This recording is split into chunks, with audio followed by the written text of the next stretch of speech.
Hello, beautiful soul family. Rebecca here, your vibe mentor. Let's talk about how trauma healing 3x my business in 1 month. Unbelievable results.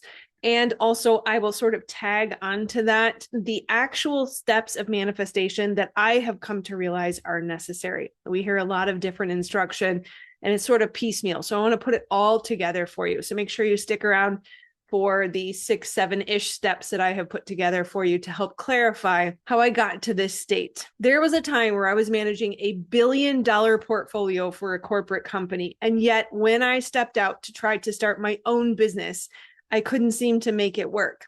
I had managed every type of product and every stage of a product's life cycle, as they say, from cradle to grave. So there was no reason for me to struggle with this. And yet I was stuck in creating my own business.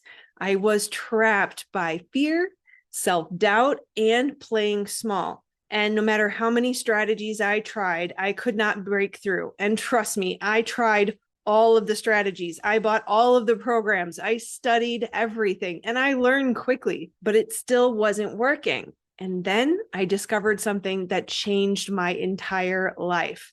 I healed my trauma and rewired my identity.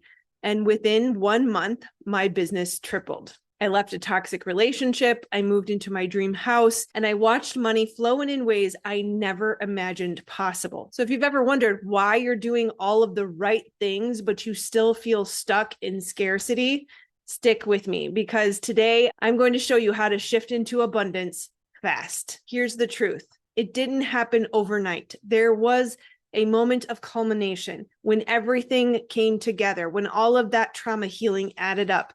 But it really was this understanding that money is just energy. And so is the energy in your nervous system. And if your nervous system is locked in a trauma response, energy cannot flow. Manifestation is an energy conversation. You have to have enough energy to be able to create what you are calling in. And most people don't realize that complex trauma isn't just about bad memories or a difficult childhood. It literally rewires your nervous system to live in survival mode. And that's a huge problem because making money requires energy and relationships. And complex trauma or a difficult childhood is a relational wound. That means that deep down inside, you don't feel safe with people. You'll unconsciously block the very opportunities that could change your life because it comes with a potential threat of relationship and people. I used to be shy and passive and easygoing. I would pride myself on being easy to please. I was also a people pleaser with zero boundaries, and I attracted narcissists and people who were willing to take advantage every time they could. I overgave and I feared rejection. And my business reflected that. But when I healed my nervous system and I closed the stress responses in my body, that's when everything started to shift. I knew that I needed to live as if or see myself in that identity, and yet my nervous system was not going to allow that. When I finally got at the root cause of the nervous system dysregulation, I could pluck that weed, close that stress response, and no longer become dysregulated. It's not just about nervous system regulation. Nervous system regulation without trauma healing is like lipstick on a pig. We have to close those stress responses that live in our body and cause the activation. And when I finally discovered somatic trauma spotting, that is when my life really changed. That is when I was able to shift my identity and truly embody a new version of myself, not just a version that I had recreated or dreamt up. I remembered the original signature of my design. I finally felt safe in connection. I was able to allow myself to be seen so that my soul family could see me and be drawn to me. I was no longer stuck in isolation or hermit mode under the guise of healing. And I was able to step into my power, to be powerful, to be willing to rock the boat, and to know that some people aren't going to like that. And I'm okay with that. And as a result, my business exploded because my energy matched the wealth that I was calling in. So how do you shift into abundance? Let me break it down to you with these 7 easy steps. Number one, get clear on what you want, formulate a vision, and dream bigger. If you're stuck in unhealed trauma, your dream likely looks a little bit like survival and not a whole lot like thriving. Yes, it starts with the words and the vision boards, but it really starts to flow for you when you embody the identity of the version of you who already had that thing that you are calling in. Step 2 is release resistance and surrender. So number 2, release resistance and surrender. And these kind of probably should be 2 separate points. So I will address them specifically, but releasing resistance is probably one of the most important factors and yet the most difficult. And this is where the trauma spotting work comes in, is because so many times we will say to ourselves, I'm good. I want this thing, right? I want abundance. I want love. I want connection. And yet there are parts of us that don't. And our smart brain knows what it should say. And yet our limbic system, our nervous system, our bodily memory, which is outside of conscious awareness, will have a different perspective. And so understanding how to release resistance is really, really important. So you can first just start by saying, I welcome having 100 clients rely on me for healing. If you're stepping into coaching work or you want to help heal the world, what does it feel like in your body to say that there are 100 people relying on you for your healing or for their healing and success? I don't know about you, but I had to work through a lot of that because people dependent on me, people judging my expertise and my efficacy. It's daunting for the nervous system who is afraid of failure, right? So really working through, what does that resistance look like? And that is the beauty of the trauma spotting work. It's not just about healing complex trauma or childhood trauma, but it's also about listening to the body and discerning the information or the wisdom and the messages that come through sensation to help you really understand what are your subconscious programs, where is your resistance, and how do we move up that spectrum of belief from I can't do this to I can hold this. And then the next part of this step, that should be its own step, is surrender, recognizing that the divine is in control, that while I may hold this fear, my job is working through that fear and insisting on a belief that is aligned to truth, which is surrendering to something greater than you to handle the big things, to ensure your provision, to ensure your success, and to ensure your guidance down the path. Wanting and fearing at the same time will create an energetic block. And so we have to detach.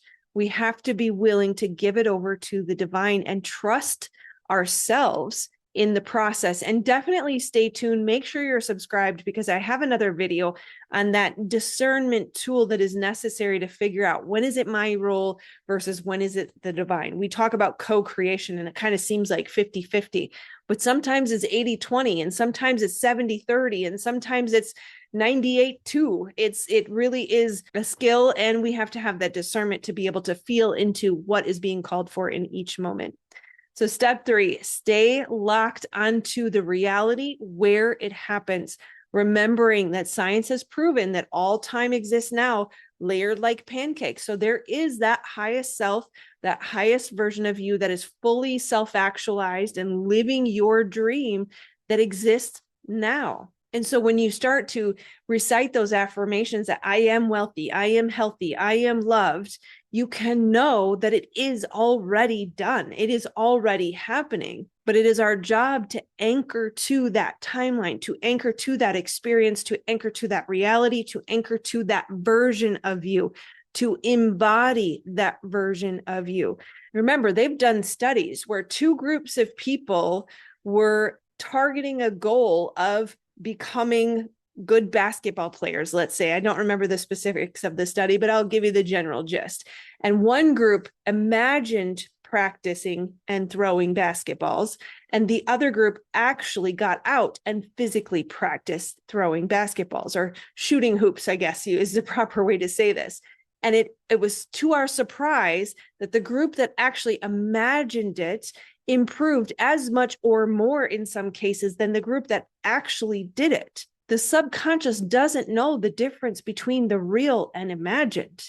The brain experiences the imagined as if it was real, and sometimes more so. In fact, that group that only imagined shooting the basketball hoops or whatever it was, they actually had improved muscle tone, that their body physically responded as if they were out practicing that basketball. So remember, the subconscious does not remember the difference between real and imagined.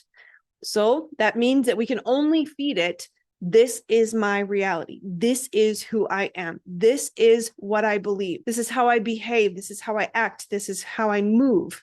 We can only feed it the version of the reality that we are attaching to. This is how we stay locked onto the reality where it happens. Step number 4, you will get divine guidance. Follow the divine guidance. Once you have established clarity and you have released resistance, you have surrendered to the divine provision that will make it happen in your life, and you are anchoring to the version of you or the timeline or the vision for where it is already done, then you can trust that you will receive the divine guidance that leads you to it. And remember, it isn't always linear. It doesn't always make sense. You have to take the step immediately, as soon as you get it, as quickly as you can, because any resistance, any delay is going to pause or put on hold what you are calling in. Remember, success is not logical. It is intuitive. Listen to the nudges and take the action. Step number 5, let go of the how, but also the when. Most people talk about letting go of the how. Sure, it's nonlinear. It's non-logical. It doesn't make sense sometimes, but also the when. If it's not now, then it's tomorrow. You have to act with absolute certainty. It is done regardless of the when. Time is an illusion. Stop chasing, stop digging up your seed, stop checking to see for evidence of whether or not it's done, but start aligning, trusting, and remaining in absolute certainty. Number 6 and kind of number 7 is really see 2 different versions in your mind's eye as if they were television screens. See the current version of you where you don't have the thing that you're calling in, and the future version of you. And also pay attention to my left and to my right. Your right is your future. So cast your net to the right, as Christ would say. See only the timeline where it works. Recognize it's over here. It's kind of in my periphery. I know it's there, but I'm anchoring to this timeline. And remember that what you focus on expands. Where your focus and attention goes, grows. No doubt allowed, only certainty. That must be your default. And then, of course, number 7 then becomes ignore. Know it's there. Know this old version of you exists. Yes, this is my reality, but really, what is reality? Because it's all shifting and changing. It's all energy, and it's all my perception and my belief and projection of me. So know it's there, but ignore it. Don't allow it to come in. So the moment that I stopped seeing myself as broken or needing fixing or something I was trying to change, or that version of me that I had rejected, those parts of me that I had sent to exile, when I recognized that it's all perfect just as it is, and I loved all of those parts of me, and I healed my trauma, I closed those stress responses, I alleviated the excess burden and tax on my energy, that is when I started to be able to see myself as the powerful version that had changed everything, a new identity, a new embodiment of certainty in who I am, including my inherent value and worth, regardless of external circumstances. Doesn't matter what anybody says. It doesn't matter how much money is in the bank account or how much stuff I have, but that knowing that I am a child of the Creator and therefore inherently valuable and worthy. This is when your nervous system will start to shift and change, and so will your life. Your nervous system isn't just a survival mechanism. It's your manifestation mechanism. It is the engine. It is the source of your frequency and vibration.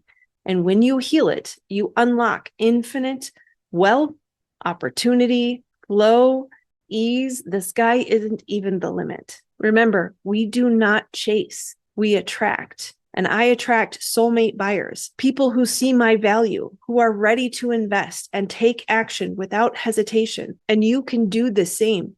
You are not required to live a life that doesn't align for you, that doesn't nurture you. You can have your goals, dreams, and desires without the things that tax you. So if you're a business owner and you're looking to attract your soulmate buyers, consider affirmations like, the right buyer finds me easily and says yes without hesitation. Take that phrase and adapt it to your business and make that work for you. Remember that we attract financially capable clients who are excited to invest in themselves, that your work is valuable, transformational, and worthy of high-level investment. Money flows easily and effortlessly to me and through me, aligned in every possible way, even when I sleep. Remember, the key is you. You do not chase money. You align with it. When I made this shift, my business tripled in a single month. I left a toxic relationship. I moved into my dream home, and my wealth expanded exponentially. Now I get to work with powerful, committed clients who invest at the highest level, and they take ownership of their lives. They know that they are the king of their kingdom or the queen of their queendom. So let me ask you, are you ready to start chasing and start aligning? So let me ask you, are you ready to stop chasing and start aligning? Make sure you comment below to affirm your commitment and let everyone know I'm in this for the long haul. And no matter what anyone thinks, your willingness to declare it to the world, to be seen, is part of the process. And if you want to work with me, make sure you check out the link below for my programs and my mentorship. I'm actually doing a free masterclass on exactly this on March 10th. So make sure you check that link below. Come join us live. Otherwise, if you can't be there live, there will be a replay. I would love to support you in every way possible. And if you'd like to learn more about embodiment and what it means to live as if, make sure you check out this most recent video I created. Otherwise, like, subscribe, and share if there's anyone that you know could benefit from this. I love you, my friends. Namaste.